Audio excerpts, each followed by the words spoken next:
खबरों में आगे बढ़ते हैं। आज की एक और खबर है, सावधान पायलट नशेड़ी है।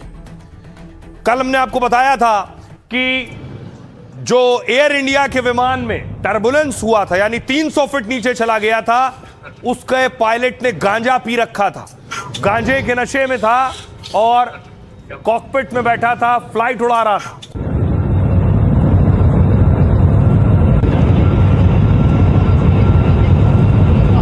आज खबर आई कि स्पाइस जेट के प्लेन में देखिए एसी नहीं काम कर रहा था, इतनी गर्मी थी कि हाथ में पेपर लेकर लोग पंखा झल रहे थे।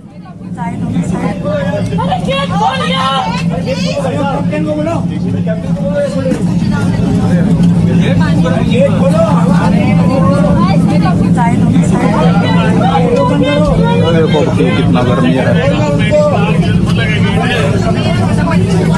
अबे सब लेडीज भाग रहे हैं। अरे बैठने वाले कहाँ बैठेंगे? शुरू करो, इधर आप ही करो, आगे बैठो, आप आ जाओ। ये देखिए सफोकेशन से एक महिला का हाल कि व्हीलचेयर पर बाहर आना पड़ा। ये तस्वीरें आपने अमूमन पैसेंजर ट्रेन में देखी होंगी। जब ट्रेन कहीं रुक जाती है, पैसेंजर या तो पंखा हिलाने लगते हैं या पेपर आता है तो पेपर हिलाते हैं। वो हाल हो गया प्लेन का। उसके बाद देखिए मुसाफिरों का गुस्सा कि बाहर आकर स्पाइस जेट के खिलाफ वो नारेबाजी करने लगे। बंद करो, बंद करो, बंद करो, स्पाइस जेट बंद करो, बंद करो, बंद करो, हमारे जान से खेलना बंद करो, बंद करो, बंद करो, हमारे जान से खेलना बंद करो, बंद करो, बंद करो, स्पाइस जेट मुर्दाबाद, मुर्दाबाद, मुर्दाबाद, स्पाइस जेट मुर्दाबाद, मुर्दाबाद, मुर्दाबाद, लोगों के जान से खेलना बंद करो, बंद करो, बंद करो, ये बदतमीजी बंद करो, बंद करो, बंद करो, स्पाइस जेट मुर्दाबाद, मुर्दाबाद।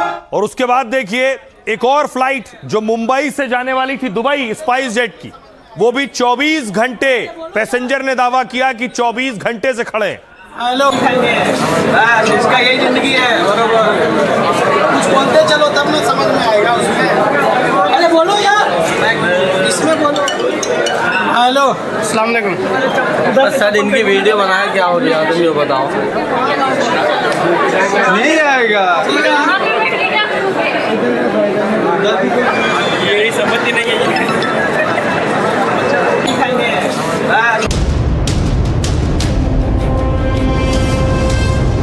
फुकेट से आ रहे 145 यात्रियों में से किसने सोचा होगा कि उनकी जान खतरे में है, क्योंकि वो जिस विमान में सवार हैं उसका पायलट गांजे के नशे में है। लेकिन कभी कभी आप जो नहीं सोचते वो हो जाता है। पायलट गांजे के धुएं में डूब जाता है और आपकी जिंदगी को खतरे के आसमान में डुबो देता है। ठीक इसी तरह आपके प्लेन का एसी काम करना बंद कर सकता है और आप घंटों तक बेहाल हो सकते हैं, आपकी सांसें अटक सकती हैं।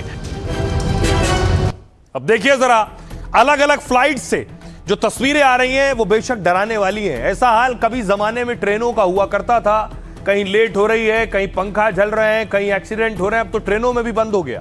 देखिए क्या हुआ फ्लाइट, दिल्ली वाली फ्लाइट की बात है। स्पाइस जेट की फ्लाइट में यहां देखिए अंदर एसी खराब हो गया, यात्री बेहाल खड़े हैं। केबिन का तापमान इतना बढ़ गया कि सांस तक नहीं ले पा रहे हैं, क्योंकि चारों तरफ से बंद, पैक और एसी नहीं चल रहा है।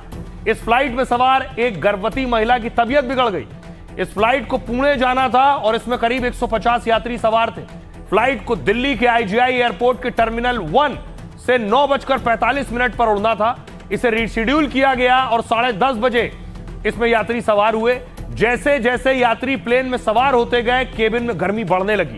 40-50 मिनट तक सोचिए रनवे पर दौड़ने के बाद भी एसी ऑन नहीं हुआ। जब यात्री की तबीयत बिगड़ने लगी तो उन्होंने विरोध करना शुरू किया। तब टेक ऑफ रोक दिया गया और विमान को वापस बे में ले जाया गया। फ्लाइट रद्द की गई और पैसेंजर 6 घंटे तक एयरपोर्ट पर फंसे रहे। बुधवार सुबह यात्रियों को स्पाइस जेट ने दूसरी फ्लाइट से फिर पुणे भेजा। अगली फ्लाइट देखिए चेन्नई। मंगलवार की रात एक प्लेन की इमरजेंसी लैंडिंग कराई गई। इंडिगो की यह फ्लाइट कोलकाता से चेन्नई जा रही थी। लैंडिंग से पहले पायलट को लगा बायां इंजन फेल हो गया है। उसने तुरंत एयर ट्रैफिक कंट्रोल यानी एटीसी को जानकारी दी इस बात की। फिर चेन्नई एयरपोर्ट पर रात 11:29 पर इमरजेंसी घोषित की गई और उसके बाद फ्लाइट की सुरक्षित लैंडिंग हुई है। इसमें 224 लोग सवार थे। इंजन में आई खराबी के कारणों की जांच की प्रक्रिया शुरू कर दी गई। अगली फ्लाइट देखिए, मुंबई अंतर्राष्ट्रीय हवाई अड्डे पर यात्री 24 घंटे से ज्यादा फंसे रहे, उनका दावा है। फ्लाइट स्पाइस जेट की थी जिसे मुंबई से दुबई के लिए उड़ान भरना था।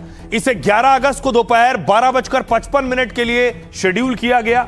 यात्रियों का आरोप है कि इस फ्लाइट का समय कई बार बदला गया, लेकिन कंपनी की ओर से बदलाव की कोई जानकारी नहीं दी गई और ना ही कंपनी की ओर से उनके खाने पीने का कोई इंतजाम किया गया। और हद तो तब हो गई जब यात्रियों को बुधवार की सुबह फ्लाइट में बिठाया गया, लेकिन टेक ऑफ से ठीक पहले उन्हें प्लेन से वापस उतार दिया गया। कंपनी की ओर से प्लेन में तकनीकी खराबी का हवाला दिया गया। फिर फ्लाइट को बुधवार की दोपहर 1:30 बजे के लिए शेड्यूल किया गया।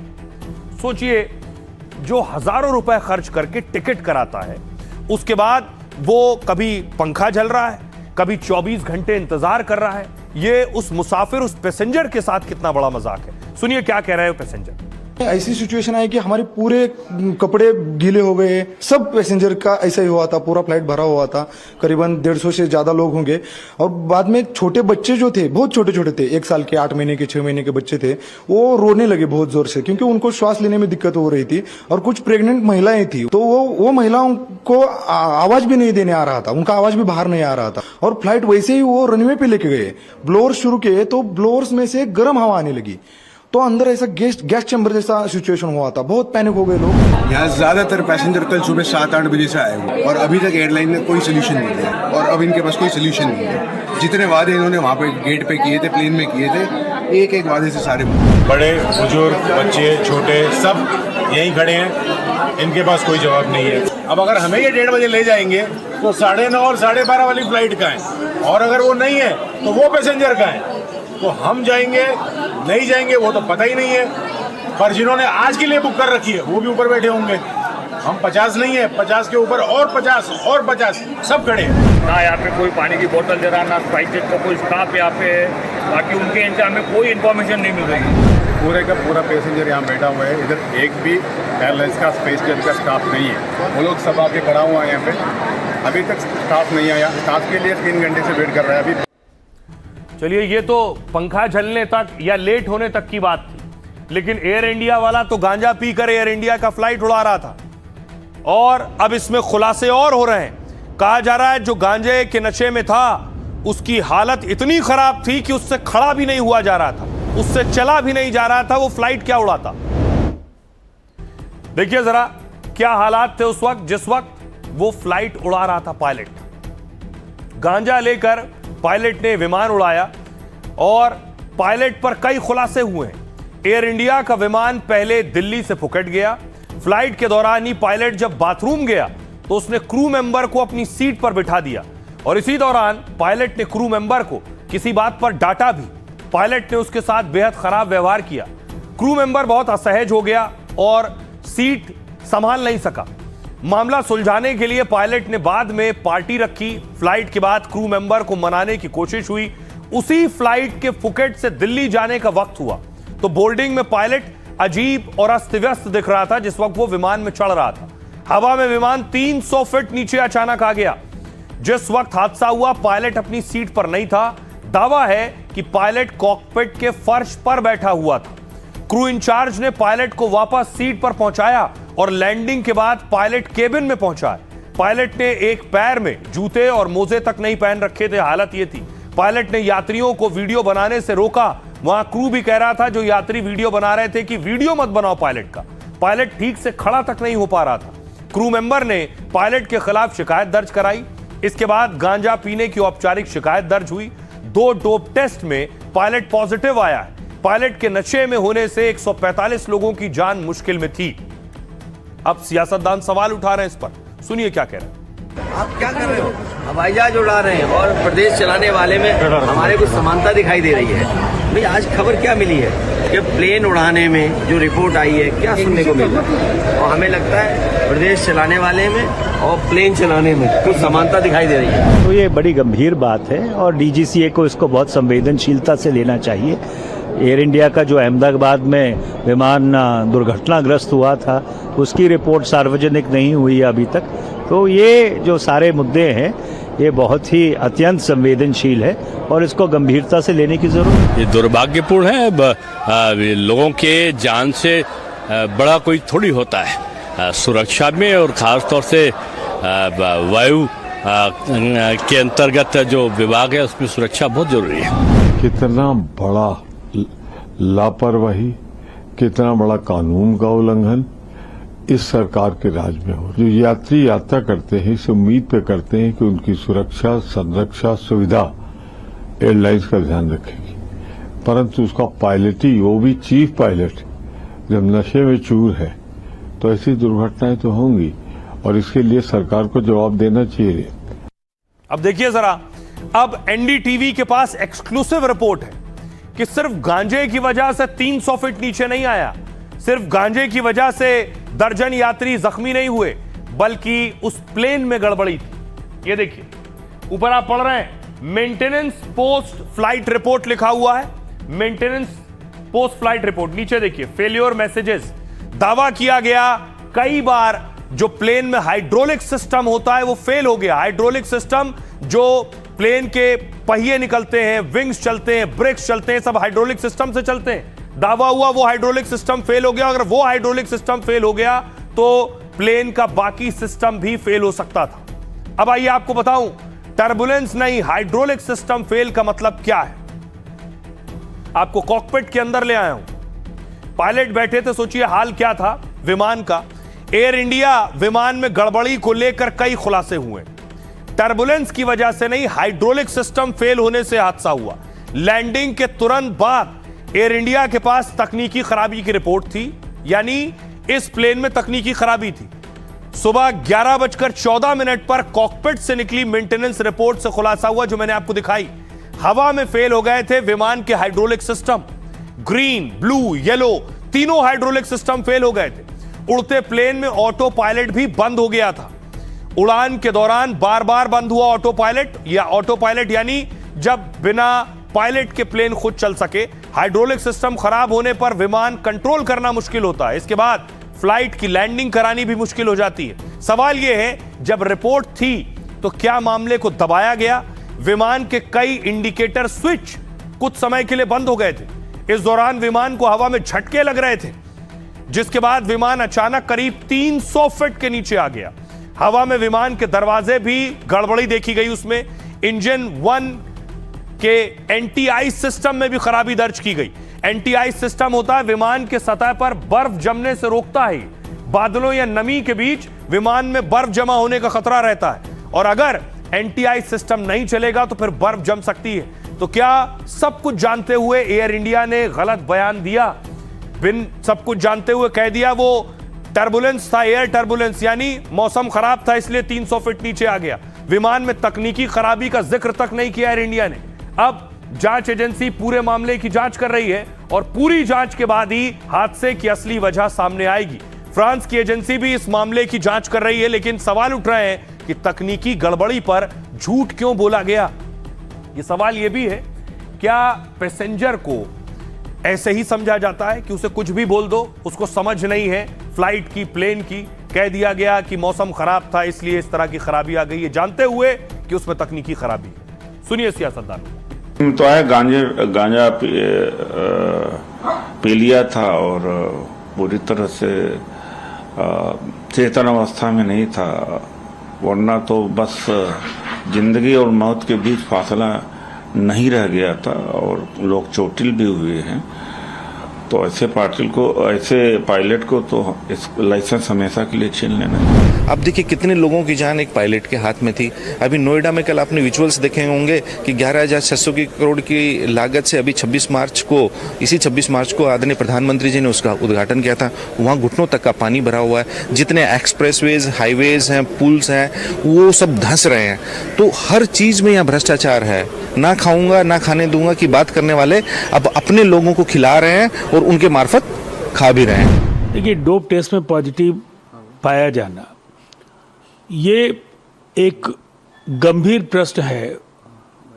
हवाई यात्रा करने वाले यात्रियों के अंतर्राष्ट्रीय उड़ानों में ऐसी चूक हो सकती है, ये कई तरह के सवाल खड़े करने वाली बात है। ऐसे डोप टेस्ट और मॉनिटरिंग नियमित होने चाहिए, इसको डीजीसीए को सुनिश्चित करना चाहिए। तो जब इसी तरीके से जांचों में लिपापोती होगी, सरकार उसे दबाने का कोशिश करेगी, तो घटनाएं तो इस तरीके से होना लाजमी ही है। अब सरकार जनता की कितनी कीमत समझती है, जनता के जान की कितनी कीमत समझती है, ये सब लोग देख रहे हैं। अब देखिए, पायलट्स पर बहुत से सवाल उठ रहे हैं। पायलट्स निशाने पर हैं, लेकिन आपको बताऊं, प्लेन उड़ाया अगर पायलट ने तो उसे कई टेस्ट से गुजरना पड़ता है। कौन कौन से टेस्ट हैं? सबसे पहले है ब्रीथ एनालाइजर। पायलट और क्रू मेंबर के लिए बेहद जरूरी होता है ये टेस्ट। अल्कोहल यानी शराब की जांच के लिए मशीन से फूंक मारना होता है। नियम के मुताबिक टेस्ट की रीडिंग 0.000 होनी चाहिए। इसके अलावा है डोप ड्रग टेस्ट। पायलट के यूरिन या ब्लड सैंपल की जांच की जाती है ताकि गांजा, कोकीन जैसे पदार्थों का पता चल सके। प्रक्रिया में सैंपल को 2 अलग अलग कंटेनरों में रखा जाता है। पहले सैंपल की जांच होती है, अगर रिपोर्ट नॉन नेगेटिव आती है तो पायलट को ड्यूटी से हटाकर दूसरा टेस्ट कराया जाता है। कंफर्मेटरी ड्रग टेस्ट, शुरुआती ड्रग टेस्ट नॉन नेगेटिव रहा तो दूसरी जांच होगी। यह भी देखा जाता है कि किसी डॉक्टर की बताई दवा तो नहीं ली गई है। नियमों के तहत हर साल 10% फ्लाइट क्रू का रैंडम अचानक ड्रग टेस्ट कर लिया जाता है। मेडिकल फिटनेस टेस्ट, पायलट की आंखों की रोशनी, सुनने की क्षमता की जांच होती है। तय मेडिकल नियमों के हिसाब से मानसिक फिटनेस भी जांचा जाता है। पोस्ट फ्लाइट टेस्ट, उड़ान के बाद भी पायलट और क्रू का ब्रीथ एनालाइजर होता है और जिससे यह पता लगे कि ड्यूटी के दौरान शराब का सेवन तो नहीं हुआ। फिटनेस और थकान की जांच होती है। पायलट को पर्याप्त आराम और नींद मिलना बहुत जरूरी है। डीजीसीए ड्यूटी और आराम के समय को कंट्रोल करता है। टेस्ट से इनकार किया यानी पायलट इनकार भी कर सकता है क्या? पहली बार इनकार पर ड्यूटी से हटाया जाता है, फिर 48 घंटे के भीतर टेस्ट कराना जरूरी होता है। नियमों को दोबारा उल्लंघन तो फिर लाइसेंस तक रद्द किया जा सकता है। आइए सुनवाता हूं आपको, सुनिए जरा क्या कुछ कह रहे हैं एविएशन एक्सपर्ट। वो टेस्ट है, बड़ा सीरियस टेस्ट है, पर बड़ा रिलायबल भी है। यूरिन का सैंपल लिया जाता है, 2 सैंपल में उसको कन्वर्ट कर दिया जाता है। एक को एक बारी भेजते हैं, अगर वो नेगेटिव आता है तो फिर उसको कंफर्मेटरी टेस्ट के लिए भेज देते हैं। अब इसमें पॉजिटिव होना और कंफर्मेटरी होने में बहुत सारी स्टेजें हैं। पहले ये है कि क्या वो कंजम्पशन से हुआ है या किसी मेडिसिन से हुआ है या कोई मेडिकेशन चल रही है उससे हुआ है। और आइए अब आपको बताऊं, हम बात कर रहे हैं प्लेन की, फ्लाइट की। दूसरी तरफ एयरपोर्ट का हाल देखिए, जो एक तस्वीर आई पहली बारिश के बाद। करोड़ों का एयरपोर्ट बारिश नहीं झेल पाया। पहली तस्वीर देखिए जरा, एयरपोर्ट की जो तस्वीर आई है, जेवर एयरपोर्ट की तस्वीर। अखिलेश यादव ने इस पर हमला किया।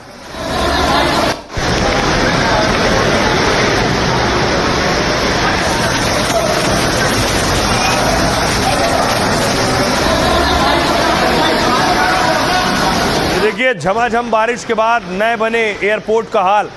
एक और तस्वीर सामने आई कि कैसे वाइपर से पानी को सूता जा रहा है, हटाया जा रहा है, एस्केलेटर तक पहुंच गया था पानी।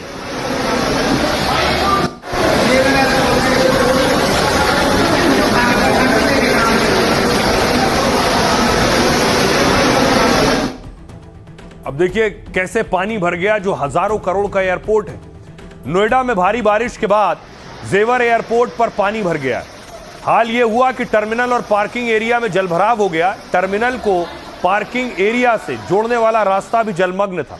दावा है कि 30 मिनट से भी कम समय में पानी निकाल लिया गया, लेकिन इसके बाद से सोशल मीडिया पर लोग कई सवाल उठा रहे हैं। सिस्टम की नाकामी की वजह से विपक्ष भी सरकार पर हमलावर है, क्योंकि नोएडा का जेवर इंटरनेशनल एयरपोर्ट करोड़ों की लागत से बना है। इसके पहले चरण में ही 11,200 करोड़ रुपए खर्च हो चुके हैं। एयरपोर्ट के सभी फेज को मिलाकर लागत करीब 30,000 करोड़ होगी। और बड़ी बात यह है कि 6 महीने पहले ही एयरपोर्ट का उद्घाटन हुआ था।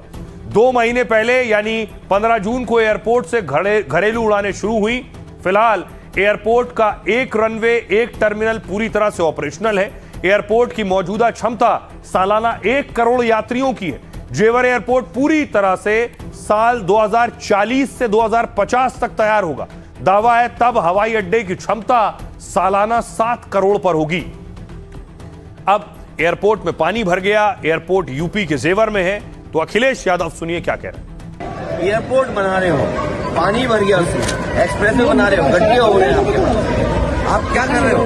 हवाई जहाज उड़ा रहे हैं और प्रदेश चलाने वाले में हमारे कुछ समानता दिखाई दे रही है। तो अखिलेश को सुना आपने क्या कह रहे थे। दूसरी तरफ न सिर्फ यूपी बल्कि दूसरे राज्यों में भी बारिश हो रही है। राजस्थान से देखिए तस्वीर आई है, बूंदी से तस्वीर है, तेज धार में बाइक बह गई।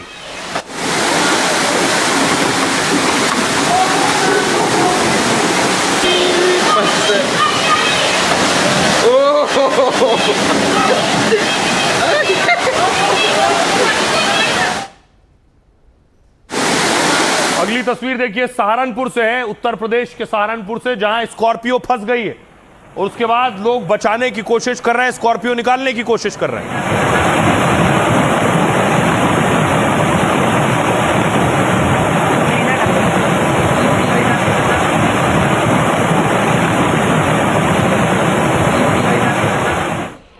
देखिए खंडवा से एक तस्वीर आई है, वहां स्कॉर्पियो फंसी थी, यहां बीच में ट्रक फंस गया है।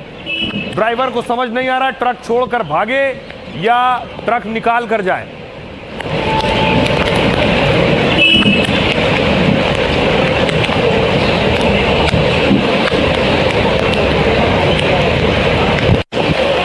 विदिशा से आई है, मध्य प्रदेश के विदिशा, जहां मंदिर आपको दिख रहे हैं, मंदिर डूब गए हैं विदिशा में। पानी लगातार बढ़ता जा रहा है और पानी का स्तर इस कदर बढ़ गया है कि आधे आधे मंदिर, कुछ मंदिर पूरे डूब चुके हैं। और यही हाल देखिए उत्तर प्रदेश के बनारस का है। काशी की तस्वीर देखिए, घाट डूब गए हैं, सीढ़ियों तक गंगा का पानी आ गया है।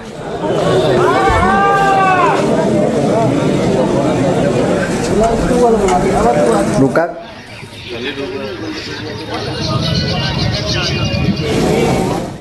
और आइए मॉनसून के बाद अब बात मॉनसून सत्र की।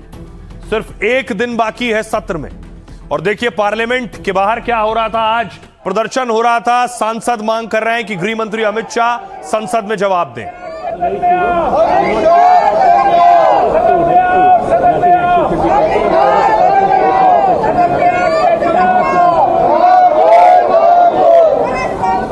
और उसके बाद आज गृह मंत्री पहली बार बोले, उन्होंने कहा वो सदन में आकर बोलने के लिए तैयार है लेकिन सुनने की भी हिम्मत हो। किसी भी सवाल का जवाब देने के लिए संसद में तैयार हूं, मगर वो चर्चा ही नहीं होने देना चाहते। अब जनता तय करे कौन भाग रहा है। आज भी मैं कहता हूं, आज 3 बजे तक स्पीकर साहब को वो पत्र दे दे, 3 बजे से लेकर कल 3 बजे तक सभी प्रकार की चर्चा के लिए हम तैयार हैं।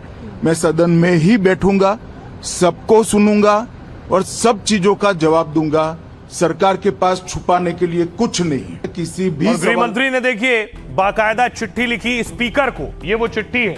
आदरणीय अध्यक्ष जी, गृह मंत्री की चिट्ठी है, नीचे देखिए लिखा हुआ है, सबसे नीचे आपसे आग्रह है कि विपक्ष के नेताओं से चर्चा करके इस महत्वपूर्ण विषय पर एक अच्छे वातावरण में चर्चा कराने की कृपा करें ताकि इस विषय पर पक्ष विपक्ष के सभी माननीय सदस्य अपने बहुमूल्य मत एवं विचार प्रस्तुत कर सकें। यानी गृह मंत्री खुद सदन में बोलने के लिए तैयार हैं। दूसरी तरफ देखिए आज सदन में क्या हो रहा था। आज विपक्ष हंगामा कर रहा था, तब रिजिजू जवाब दे रहे थे। नीट एग्जाम को लेकर के छात्रों का आंदोलन जो हो उसका चर्चा अभी शुरू कर दे, अभी शुरू कर सकते हैं, हम लोग तैयार हैं, चर्चा अभी शुरू कर सकते हैं। अब आइए आपको बताऊं कि गृह मंत्री क्या कह रहे हैं और विपक्ष क्या कह रहा है। गृह मंत्री ने कहा संसद में हंगामे के बीच पत्र लिखा जो मैंने आपको दिखाया। शाह ने कहा स्पीकर चर्चा के लिए घंटे तय करें। ओम बिरला को लिखे लेटर में कहा कि वो सदन में रहेंगे। इससे पहले शाह ने कहा कि सरकार हर मुद्दे पर चर्चा को तैयार है, विपक्ष पर सदन को चलने न देने का आरोप लगाया।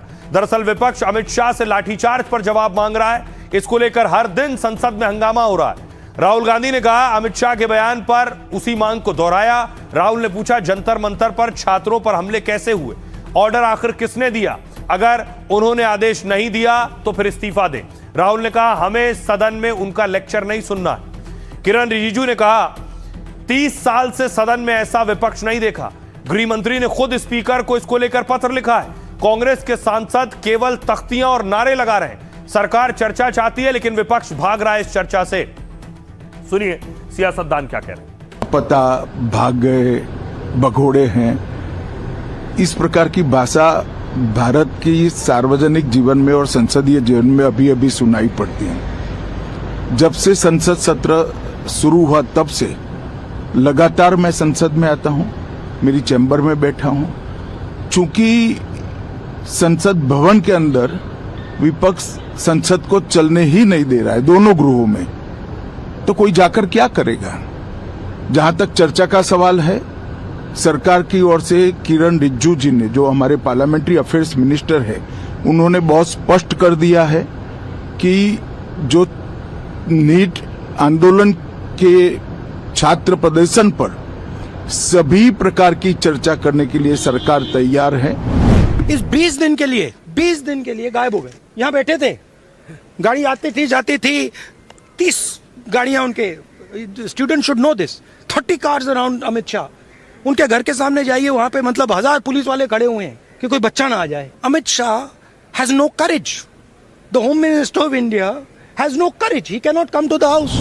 मैं बहुत निराश हूं। I am totally frustrated. जिंदगी में पहली बार मैं ऐसा दृश्य देख रहा हूं जहां सरकार चर्चा चाहते हैं, सरकार डिस्कशन चाहते हैं पार्लियामेंट में, और ऑपोजिशन भाग रहे हैं। अब देखिए दूसरी तरफ संसद में झारखंड को लेकर भी प्रदर्शन हो रहा था। झारखंड में भी छात्र प्रदर्शन पर बैठे हैं और रांची मुद्दे पर दिल्ली में प्रोटेस्ट हो रहा था। तेरी दोहरी नीति नहीं चलेगी, नहीं चलेगी, नहीं चलेगी। राहुल गांधी तेरी दोहरी नीति नहीं चलेगी, नहीं चलेगी, नहीं चलेगी। सीबीआई जांच कराना होगा, कराना होगा। झारखंड के छात्रों के साथ हुए अन्याय के विरोध में सीबीआई जांच का। दूसरी तरफ एक बड़ा खुलासा यह हुआ, ये जेपीएससी पेपर का मास्टरमाइंड बताया जा रहा है। पेपर लीक का अभय तिवारी नाम है इसका। इसे सीआईडी ने पकड़ा है। सीआईडी अभय तिवारी से पूछताछ कर रही और अभय तिवारी से पूछताछ में देखिए जो सामने निकलकर सामने आया है वो रेट लिस्ट सामने निकलकर सामने आई है कि कौन सी नौकरी कितने रुपए में लग रही थी। अब आपको बताऊं कि अभय ने क्या सीआईडी के सामने कबूल किया है कि पैसा लेकर वो नौकरी दिलवाता था। पूरी रेट लिस्ट सामने आई है। जेपीएससी पेपर लीक के मास्टरमाइंड अभय तिवारी ने खुलासा किया, सीआईडी पूछताछ में पैसे लेकर परीक्षा पास कराने की बात कबूली है। 100 छात्रों से पैसा लेने का सनसनीखेज दावा किया है। जेपीएससी बैकलॉग परीक्षा में भी 50 से ज्यादा छात्रों से पैसे लिए। सीआईडी पूछताछ में अभय ने आईएएस अधिकारी मनीष रंजन का नाम लिया। तत्कालीन जेपीएससी अध्यक्ष एल खियांगते को करीब 2 करोड़ देने का दावा किया है। आउटसोर्सिंग कंपनी टीडीपीएल को जेपीएससी में काम दिलाने के नाम पर यह पैसे दिए। प्रारंभिक परीक्षा पास कराने के लिए करीब 5 लाख रुपए लेने का दावा है। मुख्य परीक्षा पास कराने के लिए छात्रों से 10 लाख मांगे। फाइनल सिलेक्शन के लिए 40 से 60 लाख रुपए लिए जाते थे। अभय तिवारी को लेकर एक और खुलासा हुआ। अभय तिवारी के परिवार और करीबियों के बीएसओ होने का दावा है। छात्रों ने पोस्टर में अभय के परिवार के सरकारी नौकरी में होने का दावा किया। इसमें साला, भतीजा, भाभी सबको बीएसओ बताया है।